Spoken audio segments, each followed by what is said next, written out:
بسم الله الرحمن الرحيم. إنا أعطيناك الكوثر فصل لربك وانحر إن شانئك هو الأبتر.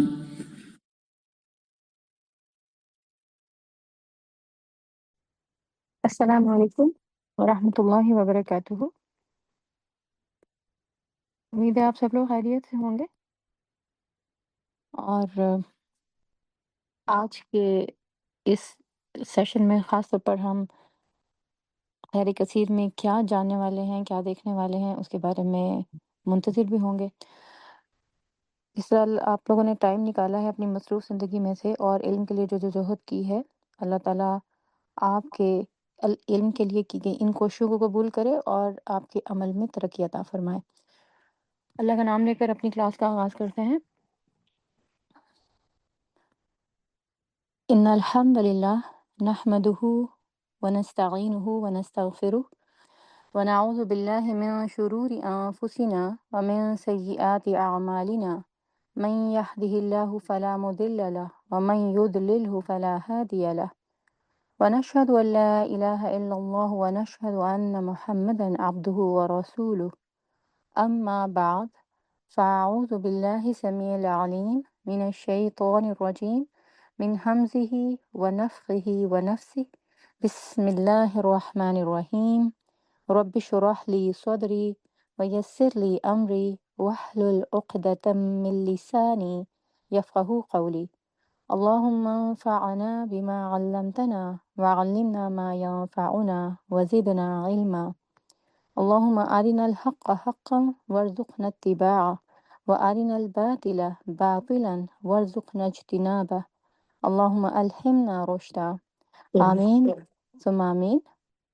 آج ہمارا تھرڈ سیشن ہے۔ لاسٹ فرائیڈے کو جو ہماری کلاس تھی، اس کے اندر ہم نے پہلی آیت کو دیکھا تھا تفصیل کے ساتھ، اور اس میں ہم نے مختلف لفظوں کو کھولا تھا، جس میں ہم نے انا کو دیکھا تھا، اور کہ یہ لفظ جو ہے، یہ اللہ تعالیٰ نے جو یہاں استعمال کیا ہے، اس کے پیچھے کون سی ایسی خاص بات ہے، کیونکہ جو انعام نبی صلی اللہ علیہ وسلم کو دیا گیا یا کوثر کے ساتھ جو نوازا گیا، تو اللہ تعالیٰ نے نہ صرف یہ کہ بہترین چیز سے، خیر کثیر سے آپ کو نوازا، بلکہ آپ کو نوازنے کے لیے، وہ انعام دینے کے لیے جس انداز سے اور جس طریقے سے الفاظ کا انتخاب کیا گیا، وہ بھی بہترین ہے، اور وہ بھی اللہ تعالیٰ کی عظمت شان اس کو ظاہر کرتے ہیں۔ تو انا کا ہم نے دیکھا تھا کہ اسکالرس کے مطابق جہاں کہیں اللہ تعالیٰ نے اپنی نعمتوں کی یاد دہانی کرانی ہوتی ہے انسان کو، جو انسانوں پر کی گئی ہے، تو اللہ تعالیٰ اس لفظ کا استعمال کرتے ہیں۔ یعنی باقی تو اور بھی اس کی تعویلات کی جا سکتی ہیں، لیکن اس کی ایک تعویل جو ہے وہ یہ ہے۔ دوسرا، نا جو ہے، اس کا صیغہ جب لایا جاتا ہے تو یہ رائلٹی کے ساتھ ساتھ یہ بھی اللہ تعالیٰ کی جو انسانوں کے اوپر انعام اور اکرام ہیں، ان کی یاد دہانی کے لیے لایا جاتا ہے۔ پھر اس کے بعد ہم نے اعطینا جو ہے اس کو دیکھا تھا کہ عطا جو ہے، جو نبی صلی اللہ علیہ وسلم کو دیا گیا، یہ الکوثر، تو یہ فضل کے طور پر جو دیا گیا، آپ صلی اللہ علیہ وسلم کی ملکیت بنا دیا گیا، اور اس کے ساتھ ساتھ یہ بھی بتایا گیا اس لفظ میں کہ اللہ تعالیٰ نے آپ کے اوپر یہ انعام و اکرام، آپ کی محنت، آپ کی کوششیں، آپ کی مشقت، آپ کی فرما برداری اور اطاعت پر خوش ہو کر دیا ہے، اور یہ کہ جب ایک دفعہ دے دیا ہے تو اب اس کو جو ہے وہ واپس نہیں لیا جائے گا، بس یہ آپ کی ملکیت کر دیا گیا ہے۔ اور اسی کے اندر ہم نے پھر بہت سارے سبق سیکھے تھے کہ اگر ہمیں اللہ کے رسول صلی اللہ علیہ وسلم کو جس طریقے سے اللہ تعالیٰ نے یہ انعام دیا ہے، اس میں سے اپنا حصہ پانا ہے، تو ہمیں بھی اسی لگن اور اسی محنت اور اسی کوشش کے ساتھ اللہ کے دین اور اللہ کے نبی صلی اللہ علیہ وسلم جو دین چھوڑ کر گئے ہیں، اس پر عمل کرنا ہوگا۔ پھر اسی میں ہم نے ایک اور تھیم بھی دیکھا تھا کہ سخت حالات میں اور نامساعد حالات میں، اور جب کہ رسول اللہ صلی اللہ علیہ وسلم سخت غم کی حالت میں تھے، اللہ کے رسول صلی اللہ علیہ وسلم کو اللہ تعالیٰ نے جس محبت کے ساتھ، جس نرمی کے ساتھ ڈیل کیا، آپ کی ہیلنگ کی، آپ کی ایموشنل ہیلنگ کی، آپ کی کاؤنسلنگ کی، آپ کو تسلی دی، تو اس سے جو ہے وہ ہمیں کیا سکھایا گیا کہ جو شخص اگر کسی مشکل حالت میں ہے اور کسی جو ہے وہ غم کی حالت میں ہے، تو اس کے ساتھ دوسرا جو بھی نرمی کے ساتھ بات کرے، وہ اللہ کی سنت پر جو ہے وہ عمل پیرا ہوگا، اور دوسرا یہ کہ جب انسان کو ایسے مشکل حالات کا سامنا کرنا پڑے تو اس کے ارد-گرد والوں کو اس کو تسلی دینی چاہیے، اور تسلی دینے کے لیے جو طریقہ کار ہمیں سکھایا گیا وہ یہ سکھایا گیا کہ اس چیز کا ذکر کیا جائے جو اللہ نے دی ہے، جو اس کے پاس ہے، اور جو چلی گئی ہے اس کا ذکر کرنے سے اجتناب کیا جائے، کیونکہ اس سے انسان کے اندر شکر پیدا ہوتا ہے، امید پیدا ہوتی ہے، اور اللہ کی محبت کے اوپر اس کو یقین آتا ہے۔ یہ باتیں تھیں جو کہ ہم نے پچھلے لیسن میں پریکٹیکلی سیکھی تھیں۔ پھر ہم نے کوثر کو دیکھا تھا کہ یہ جو خیر کثیر اللہ کے رسول صلی اللہ علیہ وسلم کو عطا کیا گیا ہے، اس کی تفصیل کیا ہے؟ یہ نہر کوثر ہے، یہ حوض کوثر ہے، ان کے درمیان فرق کیا ہے، اور یہ کہ اس کا پانی کیسا ہوگا؟ اس میں ہم نے مختلف احادیث کو دیکھا تھا، اور صحیح احادیث کی روشنی میں ہم نے بہت کچھ اس کے بارے میں جانا تھا کہ یہ حوض جو ہے، اس کے بارے میں، اس کی لینتھ ویڈتھ کے بارے میں اللہ کے رسول صلی اللہ علیہ وسلم نے کیا بتایا کہ یہ اس کا ایک کنارہ دوسرے کنارے سے 1 مہینے کی مسافت پر ہے، اور اس کے چاروں کونے برابر ہیں، تو گویا اس کا اگر چاروں سائڈ سے کوئی ٹریول کرنا چاہے اور اس کو دیکھنا چاہیے تو اس کو کم از کم جو ہے وہ 4 مہینے تو لگیں گے۔ اور پھر یہ کہ یہ کہاں پر قائم ہوگا؟ یہ آپ صلی اللہ علیہ وسلم کے منبر اور جو آپ کا روضہ ہے اس کے درمیان اس جگہ پر جو ہے وہ اس کو قائم کیا جائے گا، اور آپ کا منبر جو ہے وہ آپ نے فرمایا کہ وہ میرے حوض پر ہوگا۔ یہ ڈیٹیلز، یہ تفاصیل ہم نے دیکھی تھیں، اور اس کے علاوہ یہ کہ اس کا پانی وہ کیسا ہوگا،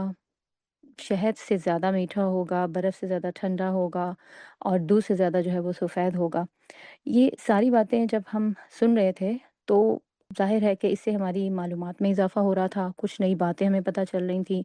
نہر اور حوض کے درمیان کا فرق ہم نے جو ہے وہ جانا،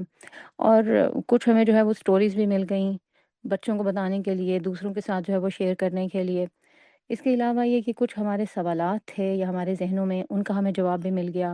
کہ یہ نہر کیسی ہے یا حوض کیسا ہے، دونوں میں فرق کیا ہے، اور کب کس وقت کہاں سے جو ہے وہ اللہ کے رسول صلی اللہ علیہ وسلم اپنی امت کو اس میں سے سیراب کریں گے۔ تو یہ باتیں جو ہے وہ ہمیں اس میں سے ملیں، اور یہ کہ اگر اس کا ہم پانی پی لیں گے تو ہمیشہ کی فریشنس جو ہے وہ ہمارے چہرے پر آ جائے گی، کبھی جو ہے وہ غم نہیں آئے گا۔ یہ ساری باتیں علم کے ساتھ جو ہے وہ ان کا تعلق ہے،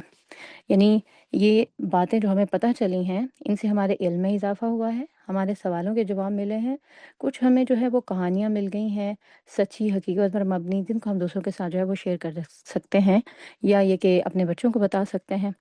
لیکن سورۃ الکوثر کے اندر ایک بہت بڑی اہم چیز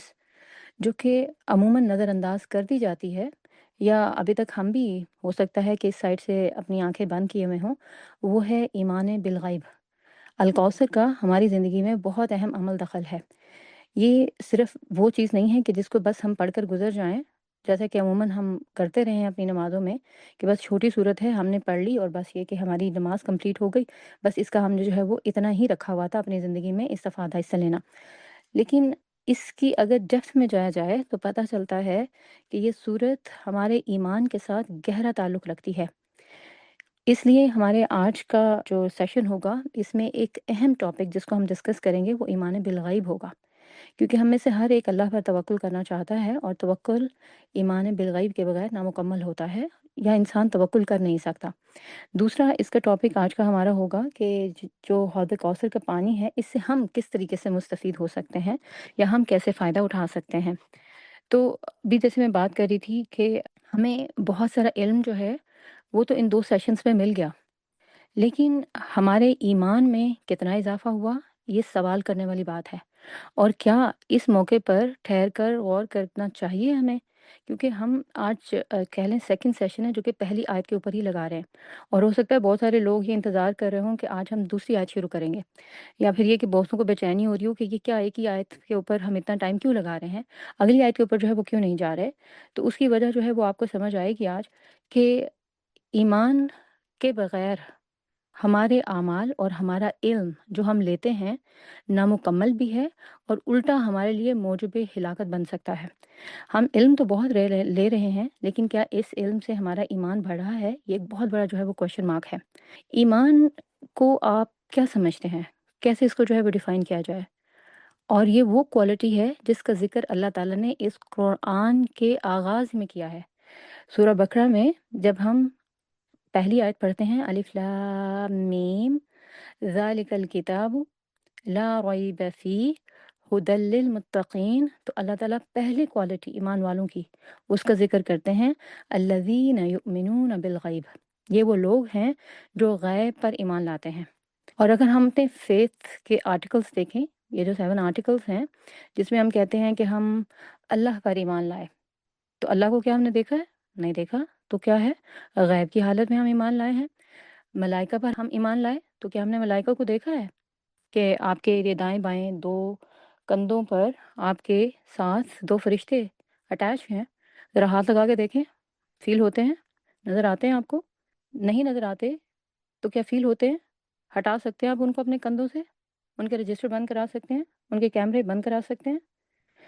نہیں کرا سکتے۔ تو ہمارا ایمان ہے، یہ ہمارے ساتھ لگے ہوئے ہیں۔ پھر اس کے علاوہ یہ کہ فرشتوں کے علاوہ اور جو انبیاء پر ہمارا ایمان ہے، ہم انبیاء سے نہیں ملے، ہم نے ان کو نہیں دیکھا۔ ہمارا کتابوں پر ایمان ہے، ہم نے نہیں دیکھا وہ کیسے نازل ہوئیں، وحی کی کیفیت کیا تھی۔ پھر جنت اور جہنم کے بارے میں ہم نہیں جانتے، ہم نے نہیں دیکھا ہوا۔ ہمیں جو علم دیا گیا ہے بس اسی کی روشنی میں ہم جانتے ہیں کہ ہاں یہ فزیکل پلیسز ہیں، یہ کوئی ایسے ہی میٹا فزیکل چیز نہیں ہے کہ بس فلسفیانہ مشگافیاں ہیں، فلاسفروں نے بس یہ کچھ کہانیاں جو ہے وہ گھڑ کر ہمیں بتا دی ہیں، تو بس یہ اتنی سی بات ہے، نہیں، یہ بلکہ فزیکل پلیسز ہیں، ہمارا یقین ہے اس کے اوپر۔ اور قبر کی زندگی اور قبر میں پیش آنے والے واقعات، یہ سب کیا ہیں؟ یہ سب غیب کی بات ہے۔ پھر اس کے علاوہ یہ کہ جو قدر ہے، یعنی جو تقدیر ہے کہ یہ اس کا شر اور خیر اللہ کی طرف سے ہے، یہ بھی غیب کی چیز ہے، یہ ہمارے ہاتھ میں نہیں، ہمارے کنٹرول میں نہیں، ہم اس کو دیکھ نہیں سکتے۔ یعنی اگر کچھ برا ہمارے ساتھ ہونے والا ہے اگلے ہی لمحے میں، خدا نہ خواستہ، اللہ تعالیٰ سب کو ناگہانی آفات سے بچائے، لیکن اگر کچھ ہونے والا ہے ہم اس کو بدل نہیں سکتے۔ اگر کسی کے پاس کچھ خیر آنے والی ہے تو وہ جلدی نہیں اس کو اپنی زندگی میں لا سکتا۔ تو سب کچھ جو ہے وہ ان سین ہے، اور ہم اس کے اوپر بلیو کرتے ہیں کہ جو کچھ ہمیں ملتا ہے وہ اللہ کی طرف سے ملتا ہے، غیب سے ملتا ہے۔ اب اگر یہ بات جو ہے وہ دیکھی جائے تو ہم نے ایک دفعہ جو ہے یہ کلمہ بھی پڑھ لیا اور کتاب پر ایمان بھی لے آئے اور رسول اللہ صلی اللہ علیہ وسلم کو بھی پیغمبر مان لیا۔ جب آپ صلی اللہ علیہ وسلم کو پیغمبری ملی تھی تو آپ فزیکلی اس دنیا میں موجود تھے، اور جو لوگ آپ پر ایمان لائے تھے انہوں نے آپ کو دیکھا تھا، اور جب وہی آپ پر نازل ہوتی تھی تو بعض اس کیفیات کو بھی دیکھتے تھے، لیکن نہ تو آپ صلی اللہ علیہ وسلم ہمارے سامنے ہیں اور نہ ہی وہی کی کیفیت کو ہم نے آپ کے اوپر نازل ہوتے ہوئے دیکھا ہے۔ تو ہمارے لیے تو یہ بھی ایمان بالغیب ہی ہے۔ ہمیں قرآن 2 گتوں کے درمیان ملا ہے، ہمیں اللہ کے رسول صلی اللہ علیہ وسلم کی سنت اور احادیث یہ کتابوں میں ملی ہیں، تو ہمارا یہ بھی کیا ہے؟ یہ ایمان بالغیب ہے۔ اور اگر ایمان بالغیب میں کوئی 1% کا بھی شک ہو، 1% بھی کسی چیز پر شک ہو، تو جو 99% آپ کا ایمان ہوتا ہے وہ بھی ضائع چلا جاتا ہے۔ یعنی اگر آپ کہیں کہ باقی تو سب ٹھیک ہے بٹ اس چیز کے اوپر میرا دل نہیں ٹھکتا، یا پھر یہ کہ میں نہیں مانتی، ایسا نہیں ہو سکتا، سمجھ میں نہیں آتی ہے، تو عقل اس کو سپورٹ نہیں کرتی ہے، تو یہاں پر جو باقی 99% ایمان آپ کے دل میں ہے وہ بھی ضائع ہو جائے گا۔ ایمان یا تو 100% ہے یا پھر جو ہے وہ بالکل نہیں ہے۔ تو اس لیے ہم نے ایمان کو 99 نہیں بلکہ 100% تک جو ہے وہ لے کر جانا ہے۔ اور ایمان کی بات جو ہے وہ میں نے آپ کو پہلے بتائی، وہ کیا ہے؟ یہ علم نہیں ہے، ہم ابھی تک علم لے رہے ہیں اور علم لے کر خوش ہو رہے ہیں۔ علم سے آگے کی بات ہے، اور وہ کیا بات ہے؟ ایمان، یقین کی بات ہے۔ جب یقین آتا ہے نا ہمیں، تو ہمارا ایٹیٹیوڈ اور ہمارا رویہ بدلتا ہے۔ تو اللہ تعالیٰ یہاں پر جو بات کرے نا کہ الذین یؤمنون بالغیب، کہ وہ ایمان والے جو ہیں ان کی پہلی کوالٹی کیا ہے؟ کہ وہ غیب پر ایمان لاتے ہیں۔ اور غیب پر یہ جو ایمان ہے یہ ہمیشہ ایسا نہیں رہتا کہ وہ بچپن میں ہم نے کلمہ پڑھ لیا تھا اور یہ کہ سب پر ہم نے ایمان لے آئے تھے اور سب کو ہم نے مان لیا تھا اور آج تک مانے ہوئے ہیں، بس ہمارے ایمان میں تو کوئی فرق نہیں آیا اور ہم پکے سچے مومن ہیں۔ ایسا نہیں ہے۔ اگر ایسا ہوتا تو اللہ تعالیٰ سورہ نساء میں جا کے آگے یہ ہمیں حکم نہ دیتے کہ یا ایھا الذین آمنو، اے لوگو جو ایمان لائے ہو، آمنو باللہ و رسولی، اللہ اور اس کے رسول پر ایمان لے کر آؤ۔ یہاں اللہ تعالیٰ نے یہ نہیں کہا یا ایھا الناس، اے سب کے سب لوگوں، اور یا ساتھ ہی یا پھر یہ کہا ہو کہ یا ایھا الذین کفروا، یا پھر یہ کہ یا ایھا الکفار آمنوا باللہ و رسولی، ایسا نہیں کہا۔ نہ انسانوں سے مخاطب ہوئے، سارے انسانوں سے اللہ تعالیٰ، اور نہ ہی جو ہے کافروں سے مخاطب ہوئے، ایمان والوں کو کہا گیا، مطلب آپ کو اور مجھے کیا کہا جا رہا ہے ہم سے مخاطب ہو کے؟ کہ ایمان لاؤ اللہ پر اور اس کے رسول پر۔ اور اللہ کے رسول نے ارشاد فرمایا، آپ نے اس بات کی تشریح کی کہ ایمان جو ہے وہ کیا ہے؟ آپ نے کہا ایمان تمہارے دلوں میں پرانے کپڑے کی طرح بوسیدہ ہو جاتا ہے۔ جیسے آپ آج تک جو بھی کپڑے پہنتے آئے ہیں وہ کیا ہر روز نئے نہیں ہوتے، ہر دور میں نئے نہیں ہوتے؟ جو آپ نے بچپن میں جب آپ پیدا ہوئے تھے، وہ جو چھوٹے سے چننے مننے سے 2 کپڑے پہنے تھے، آج تک انہیں میں ہیں۔ جب آپ بڑے ہوئے تو کیا وہ کپڑے چینج نہیں ہوئے؟ اور پھر جب آپ لڑکوں کو پہنچے تو کچھ اور ہو گئے، پھر آپ جوانی کو پہنچے تو کچھ اور ہر دور میں انسان کو اس کے جسم کی ضرورت اور اس کی حالت اور اس کے موسم کے مطابق نیا لباس اس کی ضرورت بھی پڑتی ہے، وہ استعمال بھی کرتا ہے۔ تو ایمان کے بارے میں ہم نے کیسے سوچ کیا کہ وہ جو بچپن میں ہم نے کلمہ پڑھا تھا وہ پکا سچا ایمان تھا، بس اس کے بعد ہمیں چینج کرنے کی ضرورت ہی نہیں، اس میں مزید اضافہ کرنے کی ضرورت ہی نہیں، اور مزید ہمیں کوئی پھول ٹانکے لگانے کی ضرورت نہیں۔ ہم اپنے کپڑوں پر تو نیا سے نیا ڈیزائن بنوائیں، اور ایمان کے بارے میں ہمیں پتہ ہی نہ ہو کہ اس میں بھی جو ہے وہ کچھ ہم نے گلکاریاں کرنی ہیں، اس میں بھی کچھ موتی ٹانکنے ہیں، کچھ ہیرے لگانے ہیں، کچھ اس کو بیوٹیفائی کرنا ہے، کچھ اس کو ڈیزائنر شیپ دینی ہے، ٹیلر میڈ کرنا ہے۔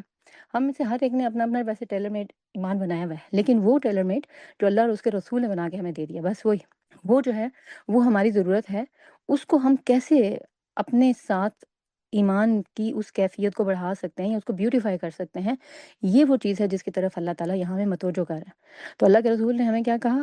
فرمایا کہ جس طرح کپڑا پرانا اور بوسیدہ ہو جاتا ہے، اسی طرح ایمان تمہارے دلوں میں پرانا ہو جاتا ہے۔ تو اللہ سے دعا کیا کرو کہ اللہ اس کو جو ہے وہ تازہ کر دے۔ یہ ایک طریقہ ہے ایمان کو تازہ کرنے کا۔ دوسرا طریقہ جو ہے وہ ایمان کو تازہ کرنے کا یہ ہے کہ انسان نیک لوگوں کی صحبت اختیار کرے۔ اب جیسے ہی نیک لوگوں کی بات آئے گی تو بہت بڑا کوشچن مارک آ جائے گا سامنے کہ یہ نیک لوگ کون ہیں اور یہ کہاں پائے جاتے ہیں۔ شاید بہت باروب شخصیت کوئی آپ کی ذہن میں آ گئی ہو، اس کا خیال آ گیا ہو۔ وہ ہمارے ایک بزرگ ہوتے تھے، سفید کپڑے پہنتے تھے، سفید داڑھی، باروب شخصیت، اور ہاتھ میں جو ہے وہ سبز دانوں والی تسبیح اور سفید پگڑی، اور بس ہم نے ہر وقت ان کو جو ہے وہ تسبیح کرتے، نماز پڑھتے اور بس یہ کرتے دیکھا۔ اب ایسا ہم کہاں سے بزرگ ڈھونڈ کے لائیں کہ اس کی صحبت اختیار کریں اور ہمارے بھی ایمان میں اضافہ ہو جائے؟ تو اللہ تعالیٰ نے نیکی کا جو بھی ہمیں معیار دیا ہے، اس میں کہیں فزیکل شکل و صورت یا پھر کپڑے ان کا معیار نہیں دیا۔ جو ہمیں معیار دیا ہے وہ یہ کہ حلال کے دائرے کے اندر رہتے ہوئے انسان اپنی ضرورت کے مطابق اللہ نے جو اس کو نعمتیں دی ہیں ان کو استعمال کرے، تو بس کیا ہے وہ نیک ہے۔ اللہ پر یقین کرتے ہوئے اللہ کے سامنے جواب دہی کے احساس کے ساتھ، تو وہ نیکی ہے۔ تو ہو سکتا ہے آپ کے پاس آپ کے روم میں ہی آپ کے گھر میں ہی کوئی دوسرا ہو جو بہت ڈیزائنر سوٹ پہنے ہوئے ہے، لیکن یہ کہ دل میں اللہ کے سامنے بہت عاجز ہے اور اللہ کی بات مانتا ہے اور حلال کے دائرے سے باہر نہیں نکلتا، چاہے وہ نظروں کی بات ہو، لوگوں کی بات ہو، معاملات ہوں، کچھ بھی ہو، حلال کے دائرے سے باہر نہیں جاتا، تو بس وہ نیک شخص ہے۔ اور پھر آپ اس وقت جو سارے اس کلاس میں بیٹھے ہیں، یہ فزیکل کلاس نہیں ہے، ورچوئل کلاس ہے، اور اس میں جو ایک دوسرے کی صحبت اختیار کیے ہوئے ہیں، اور یہاں پر جو ہم سب بیٹھے ہیں وہ کس لیے بیٹھے ہیں؟ اللہ کو خوش کرنے کے لیے، اللہ کی بات سننے کے لیے، اور یہ کہ اللہ کی بات سننے کے ساتھ ساتھ اس پر عمل کرنے کی نیت سے، اور سب ایک دوسرے کے بارے میں بہت اچھا گمان رکھے ہوئے ہیں کہ بہت جو ہے وہ اچھے لوگ ہیں۔ تو بس یہ صحبت جو ہے وہ کیا ہے؟ آپ کو آپ کے ایمان میں اضافے کا سبب بنتی ہے۔ دوسری چیز جو کہ آپ کے ایمان میں اضافے کا سبب بنتی ہے وہ کیا ہے؟ علم لینے کے بعد اس پر عمل کرنا۔ اگر علم لے لیا اور اس پر عمل نہیں کیا، ایمان میں اضافہ نہیں ہوتا، اور ایمان یا تو وہیں کا وہیں رکا رہ جاتا ہے یا پھر وہ نیچے کی طرف اس کا ڈاؤن فال شروع ہو جاتا ہے۔ علم کے بعد اس کی طرف بڑھنا، یعنی اس پر عمل کرنے کے لیے آگے بڑھنا، یہ ایمان کو مضبوط کرتا ہے، ایمان کو بڑھاتا ہے۔ پھر تیسری چیز ہے جو کہ انسان کے ایمان کو بڑھانے والی ہے، اس کے یقین کو بڑھانے والی ہے۔ ایمان کا مطلب یقین، یقین یقین کے اوپر بھی آتے ہیں، لیکن میں تیسری بات پہلے مینشن کر دوں۔ تیسری چیز جو کہ انسان کے ایمان کو بڑھانے والی ہے وہ ہے قرآن کو پڑھنا، اس کو سمجھنا اور اس پر عمل کرنا۔ تو قرآن کا ساتھ جس طریقے سے آپ اختیار کرتے ہیں اس کو سمجھنے کے لیے اور اس پر عمل کرنے کی نیت سے، یہ آپ کے ایمان کو بڑھاتا ہے۔ اگر قرآن آپ صرف پڑھ رہے ہیں، کلاسز لے رہے ہیں، الفاظ سیکھ رہے ہیں، اور یہ الفاظ آپ کے حلق سے نیچے جاتے ہی نہیں، بس وہ آ ہا تک ہی رہ جاتے ہیں، غا خا تک ہی رہ جاتے ہیں، اور اس سے نیچے اتر ہی نہیں رہے، آپ کے دل تک جا ہی نہیں رہے، اثر ہی نہیں کر رہے، تو ایمان نہیں بڑھے گا، کیونکہ ایمان دل کے اندر ہے۔ تو وہاں تک اس علم کا جانا کہ وہ آپ کے دل کو متاثر کرے اور پھر اس کے بعد آپ کے عمل میں چینج آئے، یہ یہاں سے ایمان کے بڑھنے کا پتہ چلتا ہے۔ یقین کی بات میں کر رہی تھی کہ ایمان کا مطلب کیا ہے؟ یقین۔ اگر ہم نے صرف علم لے لیا تو اس کا مطلب کیا ہے؟ گمان، علم، ظن۔ لیکن اگر وہ علم ہمارے عمل میں پیدا ہو گیا تو پھر کیا ہو جائے گا؟ وہ یقین۔ مثلاً جیسے کہ ہمیں پتہ ہے کہ بارش جو ہے وہ ہمیں بھگو دیتی ہے، تو جب ہم باہر جاتے ہیں اور ہمیں پتہ ہو کہ آج بارش ہونے والی ہے اور ہم نے جو ہے وہ ویدر ایپ بھی دیکھی ہو، تو ہم کیا کرتے ہیں؟ باہر جانے سے پہلے اپنے ساتھ چھاتا لے کر جاتے ہیں، امبریلا لے کر جاتے ہیں، رین کوٹ پہن کر جاتے ہیں، اس طریقے سے باہر نہیں نکل جاتے کیونکہ ہمیں یقین ہوتا ہے۔ بالکل اسی طریقے سے جب ہم کسی چیز کا علم حاصل کر لیتے ہیں تو پھر اس کا مطلب کیا ہے کہ اس پر اگر ہم عمل نہیں کرتے تو اس کا مطلب ہمیں اس بات کا یقین نہیں۔ تو الکوثر کی بات جو ہے جس کو ہم کر رہے ہیں، اس کا ہمارے ایمان کے ساتھ بہت گہرا تعلق ہے اور یہ ہماری زندگی میں بہت اہمیت کی حامل ہے۔ یہ بس ایسا ہی نہیں ہے کہ یہ ایک نہر ہے، یہ ایک حوض ہے جو اللہ کے رسول کو عطا کر دیا گیا، بہت یونیک ہے، آپ نے کہا میرا حوض خاص ہے، بس دیٹس اٹ، ہمیں بس یہ ایک سٹوری مل گئی۔ نہیں، اس کے اوپر ہمارا یقین کرنا یہ بہت ضروری ہے۔ اور یقین کیسے ہوگا؟ آج ہم جس دنیا میں رہتے ہیں نا، یہاں پر سب سے زیادہ یقین ہی کی کمی ہے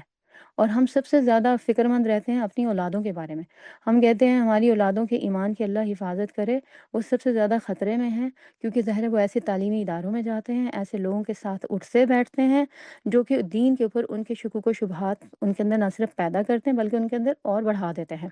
کیونکہ ظاہر ہے وہ سائنس اور ٹیکنالوجی کی بیس پہ بات کرتے ہیں۔ وہ کہتے ہیں جی سائنس تو بات کرتی ہے آبزرویشن کی اور ایکسپیریمنٹس کی، اور اگر آپ کی سینسز سے وہ چیز آبزرو نہیں ہو سکتی، یعنی کہ آپ کی 5 سینسز، یہ جو اللہ نے 5 آپ کو حسیات دی ہوئی ہیں، کھانے کی یعنی جو ہے اس میں ٹیسٹ آ گیا آپ کا، سونگھنے کی آ گئی ناک کے ذریعے سے، اور آپ کی ہاتھ سے آ گئی ٹچ کرنے کی، ٹیکٹائل کی، دیکھنے کی ہو گئی، سننے کی ہو گئی۔ اگر ان 5 سینسز سے آپ نے کوئی چیز آبزرو نہیں کی ہے تو وہ بس ایگزسٹ ہی نہیں کرتی، اور اگر تجربے سے وہ چیز ثابت نہیں ہو گئی ہے تو بھی وہ ایگزسٹ نہیں کرتی۔ تو تھرو آبزرویشن، تھرو ایکسپیریمنٹ کوئی چیز ثابت ہو جائے تو ہم مان لیں گے، نہیں ثابت ہوئی تو نہیں مانیں گے۔ لیکن ہمارا دین ہم سے یہ کہتا ہے کہ یہ ہمیں کچھ باتیں بلائنڈ فیتھ کے ساتھ ماننی ہے۔ ہم کہتے تو ہیں کہ اسلام جو ہے وہ ریشنل، بڑا عقلی، لاجیکلی اور ذہنی اپروچ رکھنے والا دین ہے، لیکن اس کے اندر بلائنڈ فیتھ بھی ہے۔ یہ کمبینیشن ہے، بیسٹ کمبینیشن ہے بلائنڈ فیتھ کا اور اس کے ساتھ ساتھ عقلی اور مینٹل اپروچ کا، کہ بیسٹ ریشنل اپروچ آپ کو یہاں سے ملتی ہے۔ مثلاً ہم روح کی کیا جسٹیفیکیشن دیں گے؟ کچھ چیزیں ایسی ہیں نا جو ہمیں ایز اٹ از مان لینی ہے۔ سائنس تو روح کو نہیں مانتی، تو جو اللہ کو نہیں ماننے والا وہ بھی نہیں مانتا ہے، لیکن اللہ تعالیٰ ہمیں کہتا ہے روح ہے۔ اچھا چلیں، کچھ لوگوں نے یہ آبزرو کیا ہوگا کہ ان کے گھر میں یا خاندان میں اگر کوئی فوت ہوا تو اس کی جان کیسے نکلی۔ کچھ لوگ تو ہے نا کہ جو ہاسپٹل کے ڈیتھ بیڈ پر ان کی جان نکلتی ہے، تو وہ تو ظاہر ہے کہ آبزرویشن میں نہیں آتا، یا پھر یہ کہ ان کو انہوں نے اتنی زیادہ مورفین دی ہوتی ہے یا ایسی ادویات دی ہوتی ہیں کہ جن سے ان کا دماغ سننا ہوا ہوتا ہے یا وہ کوما میں ہوتے ہیں، تو ایسے پیشنٹس کو تو ہم آبزرو نہیں کر سکتے۔ لیکن وہ لوگ جو نیچرل ڈیتھ جن کی ہوئی آپ کے خاندان میں، آپ کو یاد ہو اگر کسی کے بارے میں یا کسی نے بتایا ہو، تو کیا ہوتا ہے کہ سب سے پہلے اس کی جو ہے وہ اس کا پاؤں ہلتا ہے یا اس کی ٹانگ ہلتی ہے، تو کیا جسٹیفیکیشن دیں گے آپ اس کی؟ اللہ کے رسول صلی اللہ علیہ وسلم نے تو ہمیں یہ بتایا کہ جب جان نکلنا شروع ہوتی ہے تو سب سے پہلے پاؤں سے نکلتی ہے، پھر اس کے بعد وہ منہ اور ناک سے نکال لی جاتی ہے، تو وہ لوگوں کا منہ کھلا رہ جاتا ہے، کیا جسٹیفیکیشن دیں گے اس کی؟ پھر اس کے بعد آپ نے یہ سین ہو سکتا ہے فلم اور ڈراموں میں بھی دیکھے ہوں اور خود بھی آبزرو کیا ہوں، اگر کسی کی ایسی آپ نے ڈیتھ دیکھی ہے تو آپ نے دیکھا ہوگا کہ جو مرنے والا ہوتا ہے اس کی آنکھیں کھلی کی کھلی رہ جاتی ہیں اور وہ آسمان کی طرف دیکھ رہا ہوتا ہے۔ کیا جسٹیفیکیشن دیں گے آپ اس کی؟ آپ کو یقین کرنا ہے نا کسی بات کے اوپر، تو اللہ کے رسول صلی اللہ علیہ وسلم نے تو اپنی حدیث میں جس کا مفہوم یہ ہے، آپ نے بتایا کہ جب انسان کی روح نکلتی ہے تو وہ آسمان کی طرف جاتی ہے اور انسان کی آنکھیں اس لیے کھلی کی کھلی رہ جاتی ہیں، وہ اس روح کو دیکھ رہا ہوتا ہے آسمان کی طرف جاتے ہوئے۔ تو ہمارے پاس اسی کو جسٹیفیکیشن نہیں ہے، ہم کہیں پروف نہیں کر سکتے اس کو، تو ہمیں بس اللہ کے رسول کی بات ماننی ہے۔ تو اسی طرح یہ جو اس سورت کے اندر ہم پڑھ رہے ہیں، یہ جو الکوثر ہے، اس کو ہم نے اگر اپنی جنریشنز تک پاس آن کرنا ہے تو اس کو فوک لورز کے طور پر نہیں کرنا، کہانیوں اور سٹوریز کے طور پر نہیں کرنا کہ ہمارے پاس صرف کہانی مل گئی ہمیں تو ہم نے بچوں کو سنا دی اور بڑا اچھا سٹوری ٹائم تھا۔ کچھ سٹوریز ہمیں مل گئیں اور کچھ ہم نے آگے پاس آن کر دی، ہمارے لیے بھی بڑا اچھا سٹوری ٹائم تھا، آگے ان کے لیے بھی بڑا اچھا سٹوری ٹائم تھا۔ یہ سٹوری ٹائم کے لیے نہیں ہے صرف، یہ انفارمیشن کے لیے نہیں ہے صرف، یہ انفارمیشن تو مل ہی رہی ہے ہمیں، لیکن اس کا تعلق ہمارے ایمان اور ہمارے یقین کے ساتھ ہے، اور ایمان ہی تو بنیاد ہے ہماری جنت میں جانے کی، ایمان ہی تو بنیاد ہے ہماری کامیابی کی۔ تو اس ایمان کو ہم نے کیسے اپنے اندر بڑھانا ہے؟ جیسے جیسے ہم علم میں بڑھ رہے ہیں، اس کے ساتھ جو ہے وہ ہم نے عمل میں بھی بڑھنا ہے، اور اگر عمل میں پیچھے رہ گئے تو پھر اس کے بعد کیا ہوگا کہ یہ جو علم ہے یہ بھی ہم سے جاتا رہے گا۔ یہ جو ہماری جنریشنز آج کی جو ہیں یہ علم سے دور ہیں یا پھر اسلام سے دور ہوئیں یا دین سے دور ہوئیں، اس کی ساری وجوہات یہ نہیں ہے کہ دوسروں نے ان کو جو ہے وہ غلط پٹیاں پڑھا دیں، اس وجہ سے وہ جو ہے وہ دین سے دور ہو گئے۔ نہیں، اس میں بہت بڑا ہاتھ ہمارا بھی ہے کہ ہم نے جو علم لیا اس کے اوپر ہم نے عمل کر کے نہیں دکھایا ان کو۔ مثلاً ہم کہتے ہیں ویسٹ میں اسلام پر عمل کرنا بڑا مشکل ہے، بڑا مشکل ہے۔ تو کیا ویسٹ آپ کو روکتا ہے اس بات سے کہ آپ گھروں میں سچ نہ بولیں، یا آپ جو ہے وہ دیانتداری سے کام نہ لیں، یا اپنا سر نہ ڈھانپیں؟ آپ کو ایسی کسی چیز سے نہیں روکتا۔ وہ آپ کو مجبور نہیں کرتا کہ آپ جو ہے وہ ایسی جگہوں پر جائیں، آپ ایسے بازاروں میں جائیں، مارکیٹس میں جائیں اور ہر وقت وہاں پر پھرتے رہیں۔ یہ آپ کی اپنی چوائس ہے، آپ ہی خود ڈیسیژن لے رہے ہیں۔ تو آپ کو کوئی مجبور نہیں کر رہا، اور آپ نے خود جو ہے جو علم لیا تھا اس پر عمل نہیں کیا۔ اس کم علمی کا نتیجہ کچھ تو ظاہر ہے کہ بد عملی ہوتی ہے، کچھ ہمارا جو ہے وہ علم پر عمل نہ کرنا، ہماری بد عملی، وہ ہمیں جو ہے وہ ایمان میں کمزور کر دیتی ہے، اور یہی چیز ہماری جنریشن کو آگے پاس آن ہوتی ہے۔ تو ہم نے جب سورۃ الکوثر کی یہ بات آگے لوگوں کے ساتھ شیئر کرنی ہے، بتانی ہے، یا خود اس کو اپنی زندگی میں جگہ دینی ہے، تو صرف علم کی حیثیت سے نہیں دینی ہے، بلکہ اس پر عملی جو اقدامات ہیں وہ لینے ہیں اور ان پر جو ہے وہ توجہ دینی ہے۔ تو اب اگر یہ بات ہمیں سمجھ میں آ گئی تو اب ہم جو ہے وہ آگے چلیں گے۔ حوض کے بارے میں اگر بہت ساری ابھی باتیں ہمیں پتہ چلی ہیں تو بھی بہت ساری جو ہے وہ رہتی ہیں۔ یہ حوض جس کے بارے میں ہمیں رسول اللہ صلی اللہ علیہ وسلم نے ہمیں آگاہ کیا، اس کا تعلق ہمارے ایمان کے ساتھ ہے، اور اس پر ایز اٹ از ایمان لانا یہ ہمارے ایمان کا تقاضا ہے، کیونکہ اللہ کے رسول صلی اللہ علیہ وسلم کو جو بھی دیا گیا ہمیں کیا کہا گیا کہ ہم اس پر اعتماد کریں۔ اللہ تعالیٰ نے قرآن میں حکم دیا کہ امور غیب کے سلسلے میں اللہ اور اس کے رسول پر اعتماد کرو۔ ہم خود نہیں دیکھ سکتے، لیکن آپ نے جو دیکھا وہ آپ نے ہمیں بتایا۔ حضرت انس کی جو روایات ملتی ہیں ہمیں، اوور آل سب کو اکٹھا کر لیا جائے تو ایک حدیث، اس کو ہم صحیح حدیث کی روشنی میں جو معلومات ہمیں ملتی ہیں، تو وہ کہتے ہیں کہ رسول اللہ صلی اللہ علیہ وسلم نے کہا کہ رأیت نہر فی الجنہ، میں نے جنت میں ایک نہر دیکھی۔ پھر کہا آپ نے کہ دوسری روایت میں ایک میں کہ وہ اس نہر کے کنارے پر موتیوں یا ہیروں سے تراشے ہوئے خیمے تھے۔ یعنی آپ سمجھیں آپ کسی ہالیڈے ریزورٹ پر جاتی ہیں اور وہاں پر آپ کے لیے ایک آپ کا ریزیڈنس جو ہے وہ ایسے ہے کہ بڑا ہی خوبصورت کسی موتی کا بنا ہوا ہے، تو کیا اس کی شان ہوگی، کیا چمک ہوگی اس کی۔ اور پھر جب اس کے اندر آپ جاتے ہیں تو پوری طرح فرنشڈ ہے اور ڈیکوریٹڈ ہے، اور پھر یہ کہ آپ کے آرام کے خیال سے، اور چونکہ ظاہر ہے کہ آپ ذرا ٹریول کر کے آئے ہیں تو آپ کو فریش اپ کرنے کے لیے کیا ہے، وہاں پر کافی کا، چائے کا، قہوے کا، جس کا بھی ہے وہ انتظام ہے۔ انتظام ہی نہیں ہے بلکہ وہ وہاں تیار کر کے پڑی ہے آپ کے لیے، رکھی ہے آپ کے لیے کہ آپ اس میں سے جو چاہیں انجوائے کریں۔ تو یہ اس قسم کا ماحول جو ہے اس نہر کے کنارے اللہ تعالیٰ نے پیدا کیا ہے، اللہ تعالیٰ نے وہاں انتظام کیا ہے، کن کے لیے؟ ایمان والوں کے لیے۔ اور اللہ کے رسول صلی اللہ علیہ وسلم نے ہمیں بتایا، میں دیکھ کر آیا ہوں، آپ نے کہا میں نے دیکھا، اور اس کے کنارے پر ہیرے یا موتیوں سے ترشے ہوئے جو ہیں وہ خیمے ہیں۔ تو وہ کن کے لیے ہیں؟ وہ ایمان والوں کے لیے ہیں۔ میں اور آپ بھی اس کے مستحق ہو سکتے ہیں، بس یہ کہ ہمیں دعا کرنی ہے، اور دعا کے ساتھ جو ہے وہ عمل کرنے ہیں ایسے کہ ہم وہاں تک جو ہے وہ پہنچ سکیں۔ پھر آپ صلی اللہ علیہ وسلم نے کہا کہ اس کی مٹی جو ہے وہ مشک اصفر کی تھی۔ ایک اور حدیث میں آپ نے کہا میں نے اس کے پانی میں ہاتھ ڈالا تو میں نے اس کو جو مٹی تھی اس کی وہ مشک اصفر کی تھی۔ پھر آپ نے پوچھا، جب ظاہر ہے کہ آپ کو یہ سب دیکھ رہے تھے اس نہر کو، اس پانی کو، تو جبریل علیہ السلام آپ کے ساتھ تھے، تو آپ نے جبریل علیہ السلام سے کہا فقلت ما ھذا یا جبریل، تو آپ نے جبریل سے پوچھا کہ اے جبریل یہ کیا ہے؟ تو انہوں نے کہا ھذا نہر کوثر، انہوں نے کہا یہ نہر کوثر ہے۔ اور پھر انہوں نے کہا کہ الذی آتاکہ اللہ، یہ وہ ہے جس کو اللہ نے آپ کو عطا کر دیا ہے۔ یہ آپ صلی اللہ علیہ وسلم نے ہمیں جو ہے وہ خبر دی جنت میں اس نہر کے بارے میں جو کہ اللہ تعالیٰ نے آپ کو عطا کر دی ہے۔ پھر اس کے بعد جو ہے وہ اگر ہم حوض کی طرف آتے ہیں تو بہت ساری ڈیٹیلز ہم نے لاسٹ ٹائم دیکھی تھیں کہ یہ حوض جو ہے یہ اس دنیا میں قائم کیا جائے گا، اور اسی نہر کوثر سے 2 پائپ سونے اور چاندی کے، ان کے ذریعے سے یہ پانی یہاں اس نہر سے اس حوض میں ڈالا جائے گا، وہاں سے فلٹر ڈاؤن ہو کے یہ یہاں پر آئے گا۔ اور اس کی کچھ ڈیٹیلز ہم نے دیکھی تھی کہ وہاں پر اتنے کپس اور جارس ہوں گے جتنے کہ آسمان پر ستارے، اور پھر دوسری روایات کے اندر کہ ان میں ایسی چمک ہوگی جیسے کہ آسمان کے ستاروں میں، اور اس کی وجہ سے بعض اسکالرز نے اس کی تشریح یہ کی کہ نہیں، تو حوض کا جو پانی ہوگا وہ اتنا چمکدار ہوگا کہ جیسے ستاروں کی چمک ہوتی ہے، کیونکہ ظاہر ہے وہ عام پانی نہیں ہے، جنت کا پانی ہے، تو اس پانی سے وہ جو کپس ہیں وہ چمک رہے ہوں گے، وہ پانی کی شائن جو ہے وہ ان کپوں کے اندر جو ہے وہ آ رہی ہوگی، ان جارس کے اندر آ رہی ہوگی جو کہ پینے کے لیے وہاں پر ہوں گے۔ اور پھر یہ کہ اس میں اور ہم نے یہ ڈیٹیل دیکھی تھی کہ جو ایک دفعہ وہاں سے اپنی پیاس بجھا لے گا، اس کے بعد اس کو ساری زندگی پیاس نہیں لگے گی، اور اس کا چہرہ ہمیشہ کے لیے جو ہے وہ سرسبز و شاداب ہو جائے گا۔ حدیث کے الفاظ تو یہ تھے کہ کبھی جو ہے وہ سیاہ نہیں پڑے گا، نہ غم سے نہ خوف سے۔ تو مطلب یہ کہ آپ کو پتہ ہے اس دنیا میں اپنے چہروں کو فریش رکھنے کے لیے ہم کیا کہتے ہیں، ڈی ہائیڈریشن نہ ہو جائے، لہٰذا ڈی ہائیڈریشن کو کم کرنے کے لیے کیا ہے، پانی پیو، بار بار پانی پیو۔ کبھی کہا جاتا ہے کولیجن کھاؤ، کولیجن لگاؤ، کبھی یہ کھاؤ، کبھی وہ کھاؤ، ٹھیک ہے، لیکن فریشنس ہے وہ پھر بھی نہیں آتی، وہ آتی ہے تو پھر چلی جاتی ہے، اور وقت کے ساتھ ساتھ جا ہی رہی ہے جیسے جیسے ہم بوڑھے ہو رہے ہیں۔ تو کیا ہے کہ یہاں پر تو اس کی گارنٹی نہیں ہے،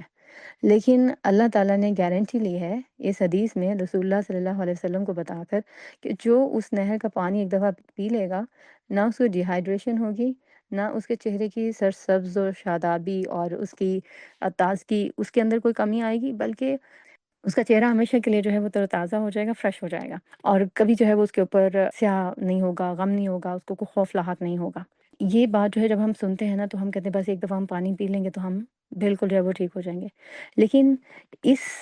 حوض الکوثر یا نہر کوثر، اس سے مستفید ہونے کے لیے کچھ شرائط ہیں، یہ ایسے مفت میں نہیں مل جائے گا۔ اس میں پہلی چیز جو ہے وہ کیا ہے، اس کے اوپر ایمان لانا۔ ایمان کی بات کر رہی تھی نا میں کہ ہمارے بچوں میں، یا پھر یہ کہ ہمارے ہی عمر کے کچھ لوگوں میں، یا ہمارے ہی دوستوں میں، یا پھر ہمارے ہی جو ہے کمیونٹی کے دوسرے کچھ لوگوں میں غیب کے اوپر ایمان میں کمی ہے، اور کمی ہو چکی ہے، اور وقت کے ساتھ ساتھ ہو رہی ہے۔ اور اس کی مختلف وجوہات کیا کہ ایک تو ظاہر ہے کہ علم نہ لینا، کم علمی، دوسرا علم لے لینا تو اس پر عمل نہ کرنا، اور تیسری بات یہ کہ ایسے لوگوں کے درمیان رہنا جو کہ مزید جو ہے وہ ڈاؤٹس کریٹ کریں، یا ایسے علم کو جو ہے وہ لینا۔ تو ہوا کیا کہ یہ بات، یہ جو ریشنلزم ہے، یا پھر یہ کہ ثابت نہیں ہوتی تو ہم اس پر یقین نہیں کریں گے، یہ فتنہ آج مسلمانوں میں نہیں ہے، یہ اللہ کے نبی صلی اللہ علیہ وسلم کے فوراً بعد بھی اٹھا، اور اس وقت بھی بہت سارے لوگوں نے کوثر کے اوپر ڈاؤٹ کیا۔ اور اس کے بعد جب ہمیں ایک صحابی سے یہ حدیث ملتی ہے کہ وہ کہتے ہیں کہ ابو برزہ اسلمی، ان سے جب کسی نے پوچھا کہ کیا آپ نے خود اللہ کے نبی صلی اللہ علیہ وسلم سے حوض کے بارے میں سنا ہے، تو انہوں نے کہا کہ ایک بار نہیں، دو بار نہیں، تین بار نہیں، چار بار نہیں، پانچ بار نہیں، بار بار سنا۔ اور پھر ساتھ میں انہوں نے کیا کہا، جو اس پر یقین نہ کرے اللہ اس کو اس حوض کا پانی کبھی نصیب نہ کرے۔ تو واقعی اللہ اس کو پانی نصیب نہیں کرے گا۔ اس کی وجہ یہ نہیں کہ وہ ان صحابی نے چونکہ بد دعا دے دی ہے تو لہٰذا اس وجہ سے نصیب نہیں کرے گا، لیکن جیسے میں نے آپ کو پہلے ایک بات کہی تھی کہ اگر جو علم غیب ہے اس کے اوپر 1% کا بھی شک ہے تو یہ جو حوض کا پانی ہے وہ اس کو نصیب نہیں ہوگا۔ تو اس دور میں نبی صلی اللہ علیہ وسلم کے بعد ایسے بہت سارے لوگ آئے جو کہ اس کے اوپر یقین نہیں کرتے تھے، اور ان کے یقین نہ کرنے کی وجہ ان کی بد عملیاں تھیں، جیسے عبید اللہ بن زیاد، یہ وہ بدبخت شخص ہے جس نے نبی صلی اللہ علیہ وسلم کے نواسے حضرت امام حسین کی شہادت کے بعد جب ان کا سر کاٹ کر، اللہ ان سارے قاتلین حسین کے اوپر لعنت کرے، ان کا سر کاٹ کر اس کے سامنے لایا گیا تھا، اور وہ چھڑی سے ان کے لپس کے اوپر جو ہے وہ چھڑی مارا تھا۔ اور اس وقت جو ہے یہ ان سارے ایسے لوگوں کو جو کہ ایسے بدعملیاں کر رہے تھے، ان کے لیے ایسی اللہ کے نبی صلی اللہ علیہ وسلم کی زبان سے بددعائیں نکل چکی ہوئی تھیں۔ تو وہ ظاہر ہے کہ حوض کے پانی سے جو ہے مستفید نہیں ہو سکتے تھے، تو لہٰذا وہ کیا کرتے تھے، حوض کے بارے میں جتنی بھی روایات تھیں ان کا انکار کر دیتے تھے، حالانکہ حوض کے بارے میں اور نہر کوثر ان ساری روایات کو اگر ملایا جائے تو 50 سے زیادہ روایات ہیں جو کہ اس کے اوپر ہیں۔ تو پھر جب وہ انکار کرتا تھا، اس نے یقین نہیں کیا، بات نہیں مانی، بڑے بڑے صحابہ کے نام آتے ہیں جو کہ اس سلسلے میں روایات کرتے تھے، تو ان میں سے کسی کی بات اس نے نہیں مانی، تو پھر ایک صحابی جو ہیں وہ ایک ایسی روایت جو ہے وہ لے کر آئے جو کہ حضرت عبداللہ بن عمر بن العاص سے تھی، اور عبداللہ بن عمر بن العاص نے یہ بات لکھوائی تھی انہوں نے اپنے ان تابعی کو، اپنے ان ساتھی کو، جس میں انہوں نے کہا تھا کہ اللہ کے رسول صلی اللہ علیہ وسلم نے ارشاد فرمایا کہ الا خبردار، ان موعدکم حوضی، میری اور تمہاری ملاقات کی جگہ حوض ہے۔ تو اس سے ہمیں کیا بات پتہ چلتی ہے کہ ہمارا اللہ کے نبی صلی اللہ علیہ وسلم کے ساتھ جو پہلا ملاقات کا موقع آئے گا وہ اس حوض پر ہوگا، اور آپ صلی اللہ علیہ وسلم نے ارشاد فرمایا میں تم میں سے سب سے پہلے وہاں پہنچا ہوا ہوں گا، حوض پر میں تم میں سے سب سے پہلے پہنچا ہوا ہوں گا، میں تم پر گواہی دوں گا۔ اور یہ کہ پھر آپ نے وہاں پر ایک بات اور کہی، آپ نے کہا اسی موقع پر آپ نے کہا اللہ کی قسم میں ابھی اسی وقت اپنے حوض کو دیکھ رہا ہوں۔ اب یہ بھی غیب کا معاملہ ہے کیونکہ ظاہر ہے اس وقت تو حوض قائم نہیں ہوا تھا، لیکن جیسے ہم یہ بات پہلے پڑھ رہے ہیں کہ نہر کوثر سے یہ 2 سونے اور چاندی کے جو پرنالے ہیں، پائپس ہیں، یہ آئیں گے اور اس سے حوض کو جو ہے وہ بھرا جائے گا، تو واللہ عالم یہ آلریڈی بن چکے ہیں، آلریڈی اسٹیبلش ہیں، ہماری ڈائمینشن میں نہیں ہیں، ہم ان کو نہیں دیکھ سکتے، لیکن اللہ کے رسول صلی اللہ علیہ وسلم کو دکھایا جا رہا تھا، اور آپ کہہ رہے تھے اللہ کی قسم میں اپنی آنکھوں سے، کیونکہ آپ نے نا انظر کا لفظ استعمال کیا، یعنی اپنی آنکھوں سے دیکھنا، یہ 2 آنکھوں سے، آپ نے کہا میں ابھی آنکھوں سے دیکھ رہا ہوں اپنے حوض کو، ابھی الآن، ابھی، یہ لفظ جو ہے وہ آپ نے استعمال کیا۔ تو اس سے جو ہے وہ کیا پتہ چلتا ہے کہ یہ حوض قائم ہو چکا ہے، اسی وجہ سے اسکالرس نے جو ہے وہ یہ اس کی تشریح کی کہ یہ حوض جو ہے یہ بن چکا ہوا ہے، بس قیامت کے دن آپ کو جو ہے وہ پریزنٹ کر دیا جائے گا، آپ کو جو ہے وہ پیش کر دیا جائے گا۔ تو جو اس کے اوپر شک کرے گا وہ اس حوض پر نہیں آئے گا، وہ اس حوض سے پانی نہیں پی سکتا۔ یہ تو وہ ہوگی پہلی کیٹیگری کہ جو اس پر ایمان نہ لائے اور اس کے اوپر شک کرے۔ اس لیے میں نے بار بار یہ بات کہی ہے کہ یہ سٹوریز کی فارم میں ہم نے اپنے پیچھے یہ فوک لوز نہیں چھوڑ کر جانی ہے، سٹوریز نہیں صرف چھوڑ کر جانی ہے، ان کے اوپر ایمان و یقین خود بھی کرنا ہے اور پیدا کرنا ہے اپنے بچوں کے اندر کہ وہ جانے کہ ہاں واقعی یہ وہ جگہ ہے، یہ وہ چیز ہے، کوئی ایسا واقعی اللہ کی طرف سے وعدہ ہے، آپ صلی اللہ علیہ وسلم کو عطا کی جائے گی یہ نہر کوثر بھی اور حوض الکوثر بھی۔ تو یہ جو ہے یہاں پر ہمیں اگر مستفید ہونا ہے تو ہم نے یہ سرٹن کام جو ہے یہ نہیں کرنا، ان میں سے ایک اس چیز کے اوپر مکمل یقین رکھنا ہے کہ یہ واقعی آپ کو عطا کیا گیا ہے اور آپ اس سے جو ہے وہ اپنی امتیوں کو سیراب کریں گے۔ دوسری چیز جو کہ اس حوض کے بارے میں ہمیں ملتی ہے کہ جو مرتدین ہوں گے، یعنی کہ جو اسلام سے مرتد ہو جائیں، نکل جائیں، ان کو بھی اس حوض کا پانی نصیب نہیں ہوگا۔ مرتد کون ہوتا ہے؟ جو کہ یا تو دین سے نکل جائے، دین سے پھر گیا، اس نے اسلام کو چھوڑ دیا، کوئی دوسرا مذہب اختیار کر لیا۔ اور آج جتنا تیزی سے یہ فتنہ پھیل رہا ہے، اب اس میں ٹیکنالوجی کا کتنا عمل دخل ہے اور اس میں ہماری کوتاہیوں کا کتنا عمل دخل ہے، یہ سب اچھی طریقے سے جاننے کی ضرورت ہے ہمیں۔ تو اس میں جو ہے وہ پھر کیا ہوگا، ان کو بھی اس حوض سے پانی نصیب نہیں ہوگا۔ اس میں ابن ابی ملیکہ، یہ ایک تابعی ہیں، یہ حدیث روایت کرتے ہیں، وہ کہتے ہیں کہ اللہ کے رسول صلی اللہ علیہ وسلم نے ارشاد فرمایا میں اپنے حوض پر ہوں گا اور تمہارا وہاں انتظار کروں گا، لوگ آ رہے ہوں گے تو ظاہر ہے کہ آپ صلی اللہ علیہ وسلم وہاں ان کا انتظار کریں گے۔ تو آپ نے کہا میں اپنے حوض پر ہوں گا اور جو لوگ آئیں گے وہ وہاں سے سیراب ہوں گے، اور پھر کچھ لوگ وہاں سے گرفتار کر لیے جائیں گے، وہ آئیں گے وہاں پر پانی پینے، تو وہاں سے گرفتار کر لیے جائیں گے۔ میں کہوں گا کہ یہ میرے ساتھی ہیں، تو آپ سے کہا جائے گا کہ نہیں، آپ کے بعد یہ الٹے قدموں پھر گئے تھے، دین سے پھر گئے تھے۔ تو ابن ابی ملیکہ اس حدیث کے بعد، اس حدیث کی روایت کرنے کے بعد اللہ تعالیٰ سے دعا کیا کرتے تھے کہ اے اللہ، ہم اس بات سے تیری پناہ میں آتے ہیں کہ ہم الٹے قدموں دین سے پھر جائیں یا فتنے کا شکار ہو جائیں۔ اچھا، الٹے قدموں دین سے پھرنا یہ بہت بڑی بات ہے، اور اللہ ہمیں اور ہمارے خاندانوں کو اس سے محفوظ رکھے۔ اور میں نے ابھی تک اپنی جاننے والوں میں یا اپنے دیکھنے والوں میں ایسا نہیں دیکھا کوئی بھی شخص کہ اس طریقے سے وہ دین سے نکل جائے، اور مجھے امید ہے آپ لوگوں نے بھی نہیں دیکھا ہوگا، لیکن اس کے باوجود یہ کیسز ہمارے ارد گرد تو ہیں۔ لیکن دوسری چیز وہ ہے فتنہ، اس سے ہم عموماً جو ہے وہ نظریں بچا جاتے ہیں، ہمیں اس کا علم نہیں ہوتا۔ تو یہاں پر یہ جو تابعی ہیں وہ جو دعا مانگ رہے ہیں اللہ تعالیٰ سے کہ اللہ ہمیں پناہ میں رکھے مرتد بننے سے بھی اور فتنے میں گرفتار ہونے سے بھی، تو یہ فتنہ کیا ہے جس میں گرفتار ہو کر ہم دین سے الٹے قدموں پھر سکتے ہیں؟ میں جب اس کو دیکھ رہی تھی نا تو اقبال کا ایک شعر مجھے ملا، بہت زبردست اور بڑا ایزی، مجھے لگا میں آپ کے ساتھ شیئر کروں، شاید آپ کو بات سمجھ میں آ جائے۔ انہوں نے کہا کہ یہ الفاظ آگے پیچھے ہو سکتے ہیں، لہٰذا میں ہو سکتا ہے کچھ تشریح کی فارم میں، کچھ نثر کی فارم میں، کچھ نظم کی فارم میں آپ کو بتاؤں۔ انہوں نے کہا کہ جو اللہ سے نہ جوڑے وہ تعلیم بھی فتنہ۔ تو ہم جانتے ہیں جو تعلیم ہم نے حاصل کی، ہمارے بچے آگے حاصل کر رہے ہیں، مینس ٹو سے یہ جو ہمارے عام اسکول، کالجز، یونیورسٹیوں میں، ان میں ہم کتنا جو ہے وہ دین کے قریب ہیں، ہم سب اچھی طرح جانتے ہیں۔ تو وہ انہوں نے کہا کہ جو تعلیم اللہ سے نہ جوڑے وہ بھی فتنہ، وہ املاک بھی فتنہ، اولاد بھی فتنہ، جاگیر بھی فتنہ۔ یعنی کہ جو ہماری ملکیت میں ہے نا، جو بھی کیا ہے ہماری ملکیت میں، سوچیں آپ کے پاس کوئی بینک بیلنس ہے، گھر ہے، گاڑی ہے، چیزیں کیا ہیں، یہ کیا ہمیں اللہ سے جوڑ رہی ہیں؟ جاگیریں، وہ کیا ہمیں اللہ سے جوڑ رہی ہیں؟ کوئی آپ نے پلاٹس لیے ہوئے ہیں، کوئی جو ہے وہ بزنس کچھ بھی جو ہے وہ بنایا، کیا اللہ سے جوڑا ہے؟ اولاد جس کو ہم اللہ نے نعمت کے طور پر ہمیں دے دیا ہے، تحفے کے طور پر، تو کیا وہ ہمیں اللہ سے جوڑ رہی ہے یا اللہ سے دور کر رہی ہے؟ اور اگر اللہ سے دور کر رہی ہے تو یہ بھی فتنہ ہے۔ پھر انہوں نے کہا کہ یہ جو طاقت کے لیے استعمال ہم کرتے ہیں شمشیر، یہ بھی فتنہ۔ چلیں، ہم شمشیر تو استعمال نہیں کرتے، بعض اوقات ہماری جو زبان ہے یہ کیا کسی طاقتور شمشیر سے کم ہے؟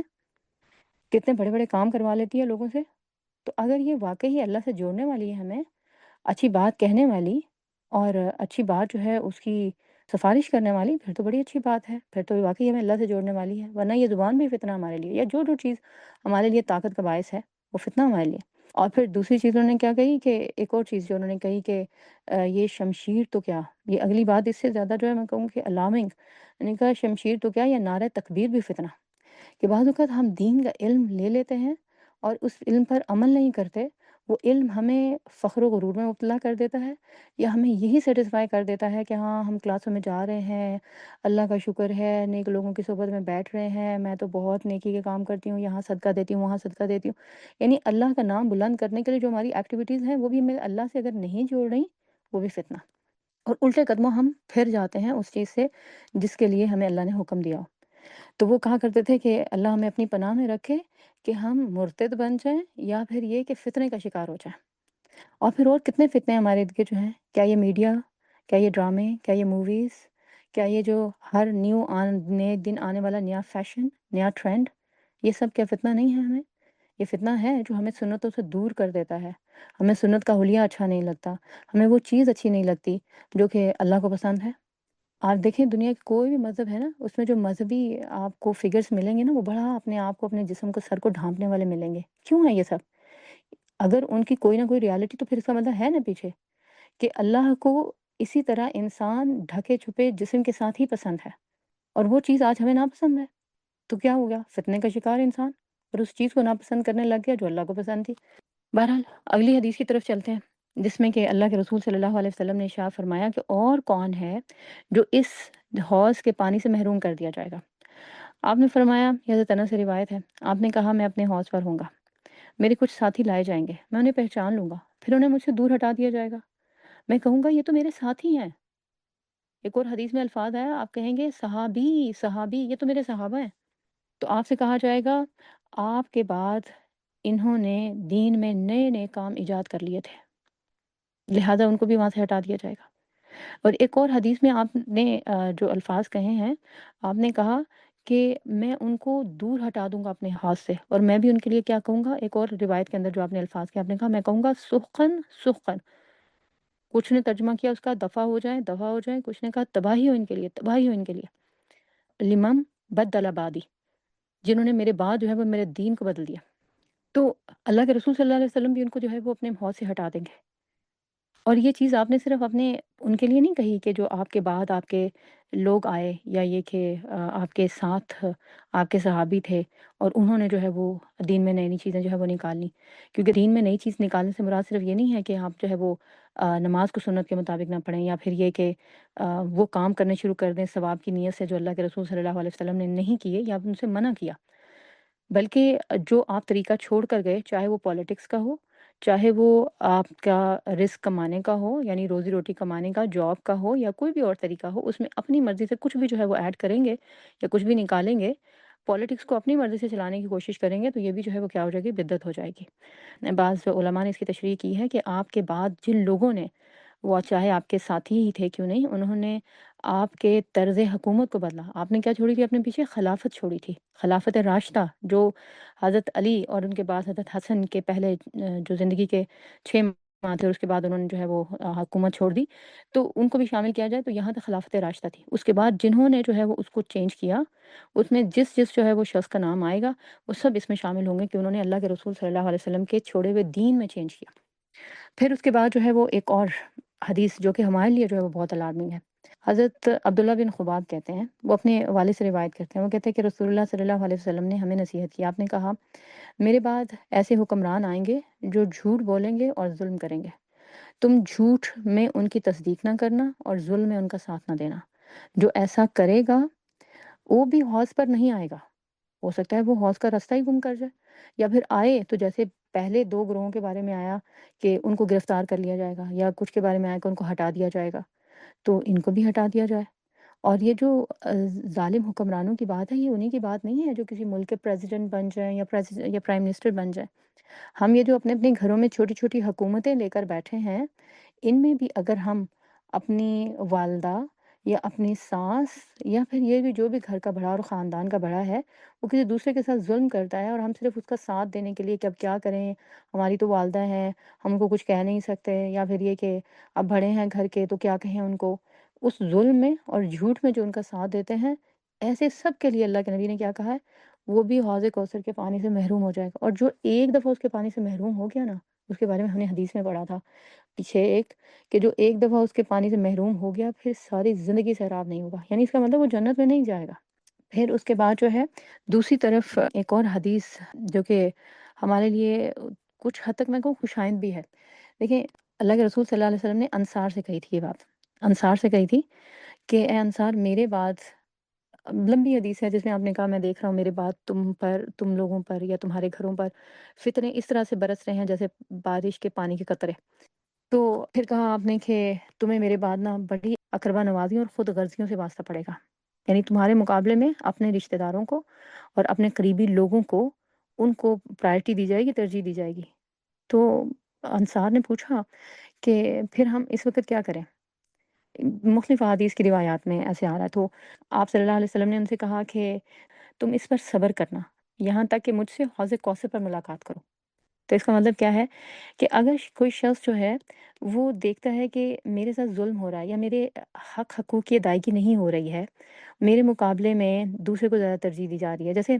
ہم مختلف رولز میں ہوتے ہیں نا، جیسے بیویاں ہیں تو ان کے اپنے حقوق ہیں، مائیں ہیں تو اپنے حقوق ہیں، اور بیٹے ہیں تو اپنے حقوق ہیں، شوہر ہیں تو اپنے حقوق ہیں، اولاد ہے تو اپنے حقوق ہیں۔ لیکن اب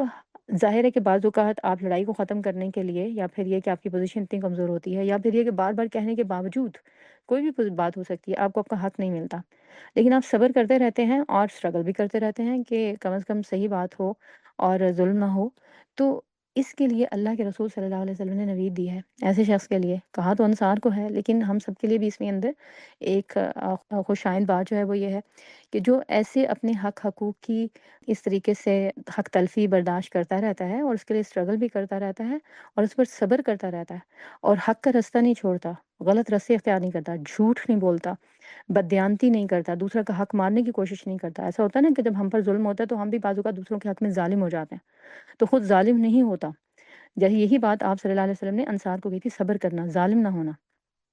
تو یہاں تک کہ مجھ سے حوض کوثر پر ملاقات کرو، تو اللہ کے رسول صلی اللہ علیہ وسلم اس کے ساتھ حوض کوثر پہ ملاقات کا وعدہ کرتے ہیں، جو اس طریقے سے ظلم کو برداشت کرتے ہوئے اپنے حق اور سچ کے لیے جو ہے وہ لڑتا رہے۔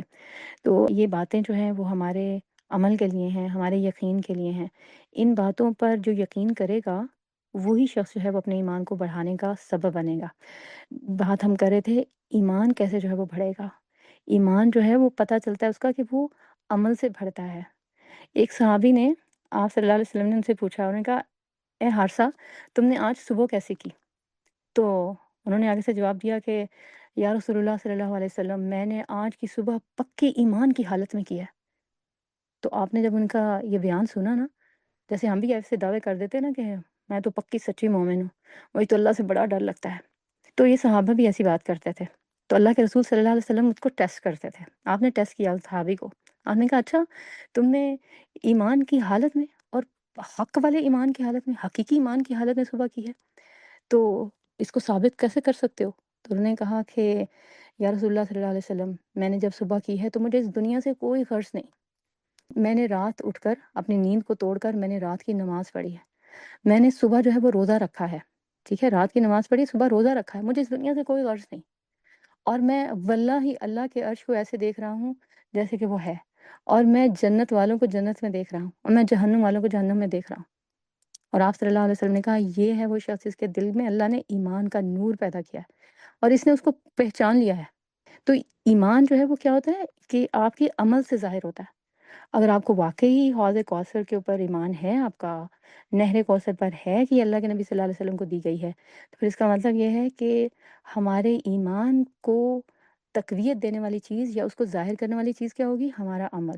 ہمارے عمل سے پتہ چلے گا کہ واقعی ہمیں حوض کوثر پر اتنا ہی ایمان و یقین ہے جتنا کہ اللہ تعالیٰ نے اور اللہ کے رسول نے ہمیں بتایا ہے، یا پھر یہ کس میں کمی ہے؟ اور اگر کمی ہے تو پھر ہمیں اس کے اوپر توجہ دینے کی ضرورت ہے، اپنے عمل کے اوپر توجہ دینے کی ضرورت ہے،